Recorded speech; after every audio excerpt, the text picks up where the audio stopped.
Right. So what's wrong with buying that $3.99 Xbox with the subsidy? It's a complete because rewriting. It depends on what the subsidy is. If it's simply you need to have Xbox Live for that time frame, fine. If this is an ad-supported Xbox that only plays new out-of-the-box games and they stack a bunch of restrictions on it, that's even worse. That's worse. Oh, what if they put ads on the dashboard? Oh, no. God, I know. That'd be terrible. Jeez, man. Get the fuck out of here. Now you're just talking crazy. Ads inside my video game system? What if they play like ads for other games? Like that might not be so bad. I like games. I like to know about what's coming out. Unskippable trailer? It seems like a very real possibility that there's going to be a subsidy. Like I have a hard time believing that there won't be. But whether they do it outside of the Microsoft stores or anything like that, like who knows? Yeah, I could see that definitely being limited in that regard. Yeah, but that's because then you'd have to the existing program they did for the 360 was pretty much just a layaway program almost. Because that was only done at Microsoft stores, right? Yeah. So do you start teaching Best Buy employees about the difference between this subsidized Xbox and this non-subsidized Xbox? Sure, why not? I mean, they're used to doing, but they're also used to doing phone contracts and all that other stuff, and they're idiots. So and they'll be idiots in the sell too. They will say, "Well, this is a much better deal." This one, you need these controllers to go with it, the more expensive ones. This Mad Catz dust cover, right? Also, is Best Buy going to exist when these consoles come out? I don't know. Somebody's got to sell them. Yeah, who else? That's like their only thing they're good for at this point. Sorry, Best Buy. I'm sorry. I didn't. Don't apologize. Don't apologize to Best Buy. I was angry. When was the last time you went to Best Buy and it wasn't the worst experience you've ever had? I go and it's fine. Someone always asks you if you need help, and then half the time you just say no. Just leave me alone. Because you don't know anything. Just leave me alone. That's why you don't want... you don't want help because you don't want help. But even if you wanted help, they couldn't help you. You know what? I had a really good experience at a Best Buy over the holidays trying to get a Blu-ray player for my parents. Really? Yeah. Okay. But it directly followed a really bad experience. Okay. Like literally in the space of 30 seconds. Like one was the worst? Got jerked around by a guy who A, had no idea what he was talking about, and B, clearly did not give two shits. Yeah. And then another guy basically came out of the woodwork and corrected everything that guy had said and found the item which the other guy had said they didn't have any of. So you didn't have a really good I think that counts as a net bad experience. I actually literally stood there for a second and thought, should I tip this guy? but that's not because I actually considered it because I was so taken aback that a guy working at a Best Buy in a blue shirt could possibly care about satisfying the customer. That's not a good experience. That is a service experience. You asked if there's a product available, and the guy said yes, right? The second guy did. Right, that's right. But that is the minimum service agreement. Well, that he had kind of gone above and beyond. Like he actually knew about differences between the different Blu-ray players and actually gave a shit about knowing the product. And I mean, we've gone to kind of the same Best Buy buying games for the last 5 years or so. And we've gone on release day and had them dig in the back for copies of games that weren't out on the shelves yet. Yeah. And they've gotten them. It's whatever. I was just talking to David. Those people are totally fine. There are some if I had good to ones. ask them There questions like, does this work with these controllers? If I was coming to them with shit like that, then I bet it would be totally terrible. But the only two places I feel like I can go to now and get an opinion from somebody that knows more than I do about a product. Home Depot, I feel like they staff their places with people who actually know about the products and are like, hey, are these nails going to work in drywall? Like, no, you want these. And guitar stores where you have people that are just waiting to tear you apart because they know more. The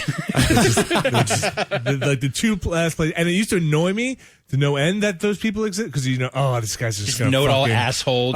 Is this lawnmower? No. Of course Make not. me feel like a fucking complete idiot through the entire process. But now I look forward to it and be like, yes, tell me. Please. Yes, please. School me. Yeah, tell me. Tell me your knowledge. The worst was I had to buy a dishwasher. Maybe I should go. Over the weekend, I had the experience. I went to the Verizon store to get my new phone on. And it was I had the super enthusiastic dude who just really wanted to provide me with a good service and tell me all. Did he use your first name too much? No, he didn't. He didn't fall down that trap. Nice. Well, Ryan. All right, Ryan. Here's what we're but gonna it do was for very much like trying to offer me every possible thing, and we had talked beforehand of like, okay, what is it that we want? This is exactly what we want. Yeah. This is exactly what we're looking for. We are only coming into the store to fulfill our needs. We don't want to be sold shit, right? So that's the worst, where it's like, I know exactly what I want. Yeah. Just give it to me. I did my research already. I already did my research. You're going to be like, he was being, totally genial about the whole experience. So it's not like I could just tear him apart about it. Yeah. And I think that sums up like why I have a lot of bad memories of my times inside of a GameStop. It's because when I'm walking into a game store, like I very specifically am there because a game did not get sent to us and we need to buy it for review, and it has to be this specific game. You're not looking for I'm not there to pre-order a bunch of things. Game. Yeah, exactly. I'm not just there for games. To browse around and go like, what do you guys got? Oh, you guys got DVD movies, huh? Got any copies of Virtuosity? No? Well, fuck you then. You guys got that game with the army man on the front? Right. Jeff always talks in that tone of voice when talking about Virtuosity. Said 6.7. He stole my purple suit. And he's at the UFC thing, right? Virtuosity. It's not bad. It's great. Virtuosity's not bad. Then Denzel's like, hand me that crowd pleaser out the back seat. And he's talking about a shotgun. It's like the first time you saw Russell Crowe in something, you didn't even know who he was. Yeah. You're like, is this some dude? And then you find out later he's Australian. You're like, what? Sid 647's Australian? That's crazy. He's like a koala, purple koala. Made of glass. There you go. That's everything you need to know about Virtuosity. That's everything you need to know about going to a GameStop. And going to a GameStop. Yeah, but that's I'm sure if I walked in there and I was looking for a gift for someone and needed someone with game recommendation skills, I don't know if they're any good. But even if I went into a Best Buy and it was like, if I wanted to buy anything other than exactly the video game that I knew I was in there to buy.